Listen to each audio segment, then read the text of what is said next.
দুনিয়ার কোনো ডাক্তার পারবে না, কোনো বিজ্ঞানী পারবে না, কোনো গণক পারবে না, কোনো পীর পারবে না, কোনো বুজুর্গ পারবে না কোন সময় আমার তোমার মরণ হয়ে যাবে, কোথায় মরণ হয়ে যাবে এই ব্যাপারে বিন্দু মাত্র পরিমাণ দুনিয়ার কেউ জানে না। এই যে গতকালকেও তো মায়ের জানাজা দেওয়ার জন্য ইতালি থেকে যুবক রওনা হয়ে গেল। ইতালি থেকে মায়ের জানাজায় অংশগ্রহণ করবে, চোখের পানি মুছতে মুছতে ইতালি থেকে বাংলার জমিনে আসলো।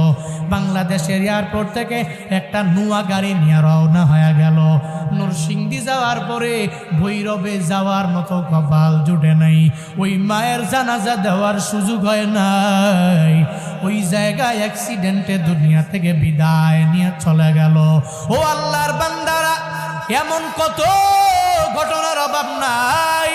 তুমি নিউজগুলো অটোমেটিক এরকম ঘটনা প্রতিদিন পেয়ে যাবা। মায়ের জানাজা দেওয়ার জন্য আসতে যাইয়া ছেলেও দুনিয়া থেকে বিদায় নিয়ে নিল।